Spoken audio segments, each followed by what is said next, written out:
I felt uneasy from the very beginning. I'm over 60, an age when people begin counting their days by quiet mornings, by the sound of a broom sweeping the yard, by a pot of hot tea on the porch. I used to think I would grow old gently like that with children, grandchildren, a familiar roof over my head, and the same stories retold every afternoon. But I was wrong. The greatest pain of my life did not come from illness, not from old age. It came from the very person who entered my home under the title of daughter-in-law. The first time I met, though, I sensed something I couldn't quite name. She wasn't rude. She wasn't disrespectful. She was polite, soft-spoken, addressed everyone properly. But her eyes were not the eyes of a young woman newly married into a family. Her eyes were always observing, always calculating. She looked at my house not like someone preparing to live in it, but as if she were appraising each object. I scolded myself for being suspicious. Well, a clever girl isn't such a bad thing. In this day and age, being too gentle only gets you taken advantage of. But the longer we lived together,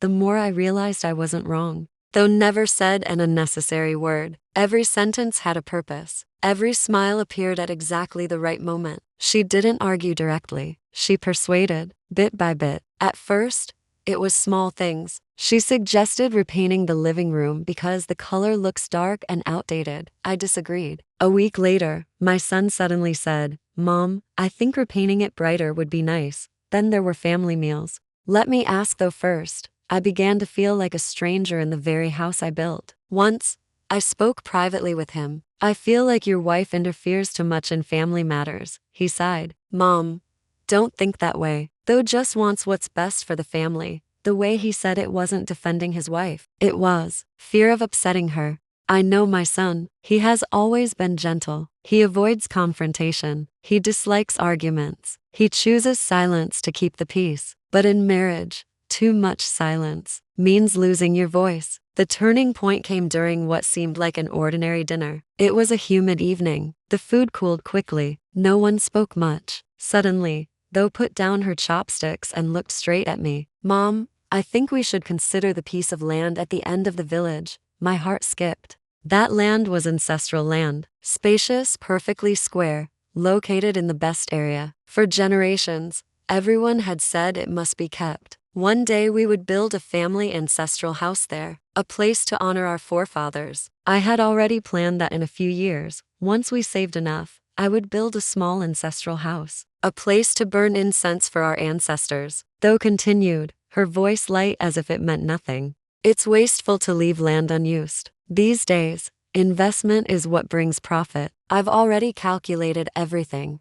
"Calculated what?" I asked. She spoke about projects, about returns, about opportunity, smoothly, as if reading from a prepared script. I tried to stay calm. "That land belongs to our ancestors. A decision like that requires a family meeting." She smiled, not warmly, a restrained smile. "You're outdated, Mom. You can keep your share, but my husband's portion, we'd like to separate it. I've consulted a lawyer." A lawyer. Those two words sent a chill down my spine. I turned to my son. He lowered his head. No objection, no support, just silence. That silence was more terrifying than any argument. From that day on, the atmosphere in the house changed. Tho took private phone calls. My son frequently went out to meet friends. Whenever I asked, he would say, "It's nothing, Mom." But I knew something was moving beneath the surface. I began losing sleep. At midnight, I would sit up and stare at the ancestral altar. I asked myself,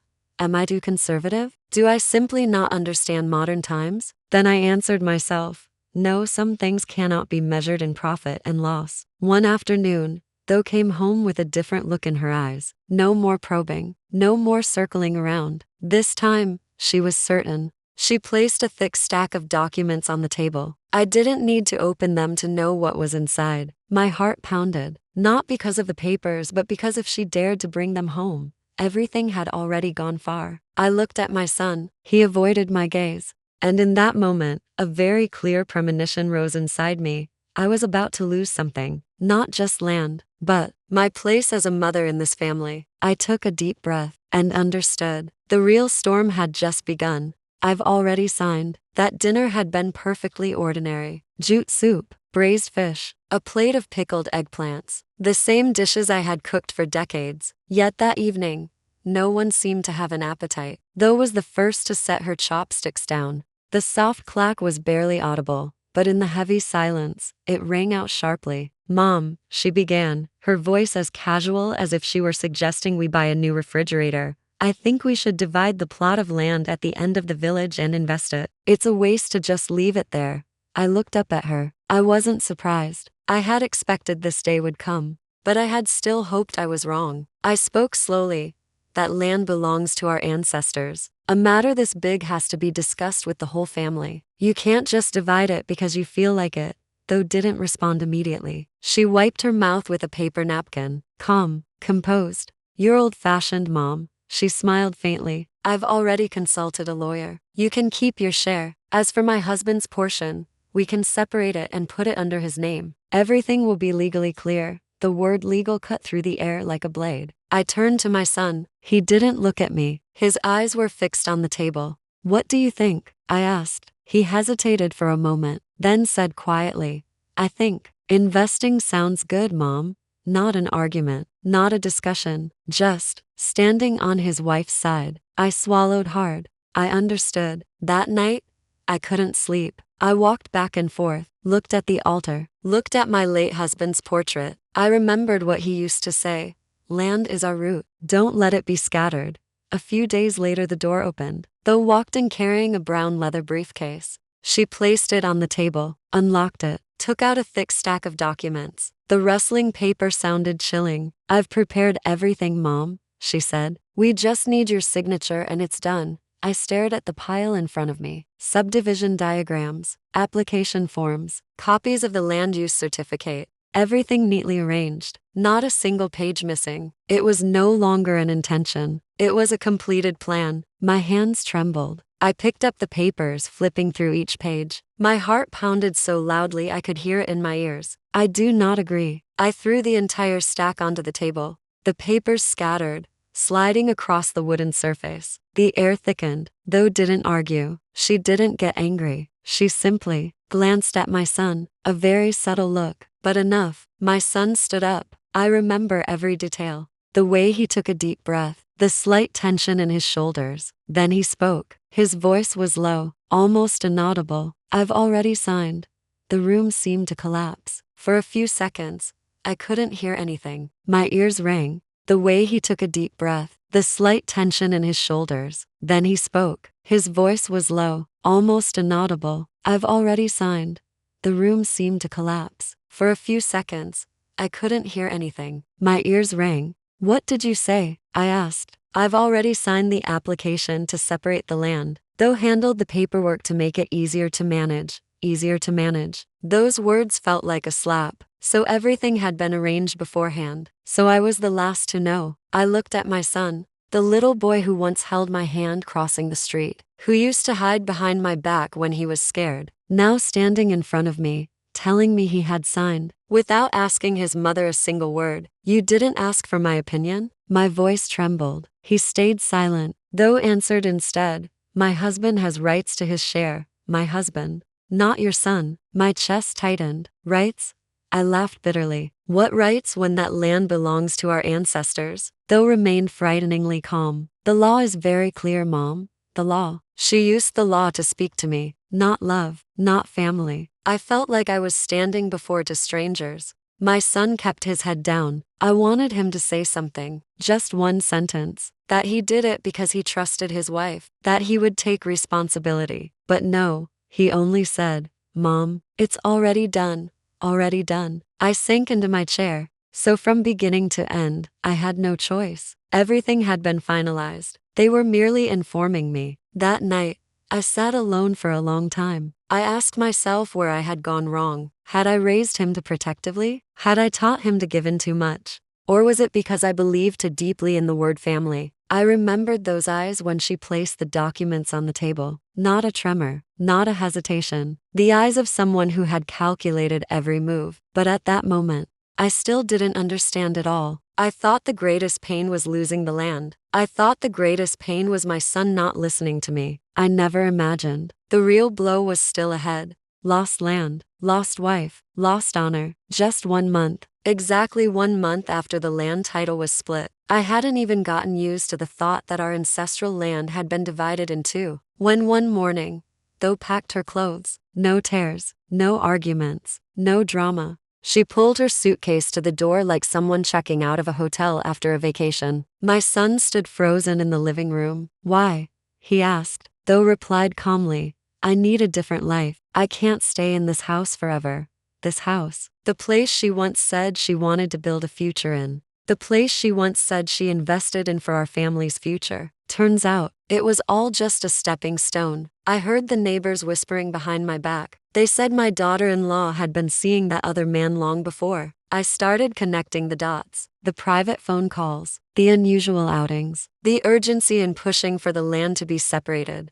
None of it was impulsive. It was a plan. My son stayed in his room for days. No eating, no talking. At night, I heard him cry. The cry of a grown man hurts more than any child's cry ever could. But in my heart, there wasn't only sorrow. There was anger too. I had warned him. I had told him. But he chose to trust his wife. And now what has he lost? He lost his share of land worth billions of eng. He lost the money he gave her to invest. He lost the respect of our relatives. Every time I step outside, I feel people's eyes on me. No one says it out loud, but everyone knows. Her son was fooled by his wife. Decades of family honor, dissolved in a few hastily signed papers. Some nights, I sit in front of my husband's altar and wonder what he would say if he were still alive. Maybe he would be angry, or maybe he would be just as heartbroken as I am. My son has started talking about starting over. He says he needs capital. He needs an opportunity. For the first time since everything happened, he looked at me like a child again. Mom, help me this one time. I'll rebuild. I went silent. The remaining piece of land is still there. If I sell it, I could give him enough money to start again. But if I keep saving him with money, am I teaching him that every mistake will always have his mother to carry the burden? I remember the moment he said, I already signed. That sentence still feels like a blade in my chest. He didn't just sign documents. He signed away trust. I stand between two choices. On one side is a mother's love. On the other is reason. One side saves him from the abyss. The other forces him to climb out with his own hands. I'm afraid that if I don't help, he might truly collapse. I'm afraid that if I do help, he may never grow up. At 60, I don't have much time left to fix mistakes. I've lost land, lost trust, lost peace. I don't want to lose my own future too. But I don't want to lose my son either. Last night, I held the land certificate for the remaining property in my hands for a long time. A thin piece of paper, but it weighs as heavy as a lifetime. I ask myself, how much should a mother sacrifice before it's enough? Is loving a child unconditionally the right thing to do? Or sometimes, does love require the courage to be cruel enough to let go? If it were you, would you sell the land to save your son one more time? Or let him face the consequences?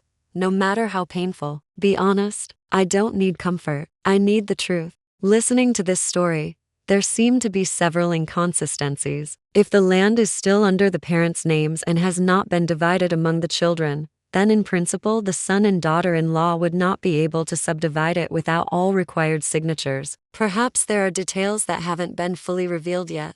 In my opinion, you should keep the remaining land as security for yourself. Money cannot change someone's character. If your son is not strong enough yet, selling land to give him money is only a temporary solution. Keeping some assets is also keeping a safety net for your old age. The key issue here is the legal procedure. If you did not sign, the subdivision process would almost certainly not be completed. The situation may be more complicated than what we are hearing. In reality, this story shows that the person who ultimately made the decision was your son. If he had refused, no one could have forced him. The root problem may not lie with the wife, but with the husband's lack of independence and decisiveness. In this case, you should consult a lawyer and review all the documents carefully to see whether there were any mistakes or legal violations. If there were signs of deception or coercion, there might still be ways to protect your rights. I think you should face the issue directly. Your son was the one who made the final decision. If he had been strong enough, the story might have turned out differently. Blaming everything on the daughter-in-law may not be entirely fair. Separating land titles, transferring ownership, and selling land are not processes that can be completed with just a single signature. The procedures are quite complicated. Perhaps at the time you had agreed to some extent, and only now, looking back, do you feel regret. If the daughter-in-law truly had her own calculations and eventually turned her back on the family, hoping that she will regret it and come back might just be wishful thinking. What matters more is that your son needs to stand up and rebuild his life with his own abilities. The story should probably be told more completely to avoid misunderstandings and to prevent unintentionally creating prejudice against one side. Marriages usually break down for many reasons, not just because of one person. Reading this, I see many gaps in the story. If the land hasn't been transferred to the son yet,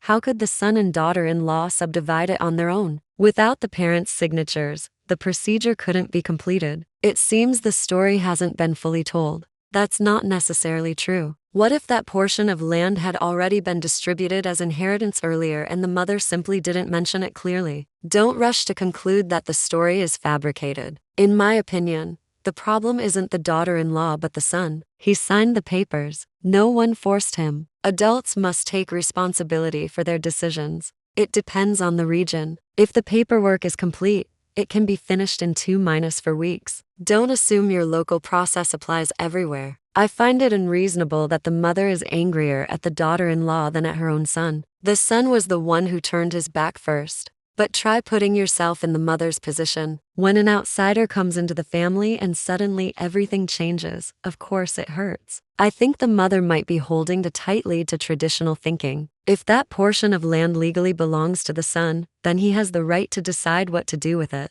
Legally, maybe. But what about morality? If ancestral land is treated purely as a profit calculation, what remains of family roots? Selling the remaining land to rescue the son would be a huge mistake. The more you bail him out, the worse it becomes. A man without principles would lose even 10 billion. But that's her own child. How can a parent watch their child fall without reaching out to help? I suspect the mother actually signed the papers but now regrets it and is blaming everything on the daughter-in-law. That's a bit harsh. The mother is clearly hurting. It doesn't necessarily mean she intentionally left out details. In reality, this story shows dependency within the marriage. A husband without his own stance will eventually face serious problems. Yes, but we also can't ignore the possibility that if the daughter-in-law planned everything from the beginning, that would be deliberate deception. I think the mother should consult a lawyer and review all the documents carefully. If there are signs of fraud, legal action might still be possible. But what's the point of suing if the documents are legally valid? The law doesn't operate based on emotions.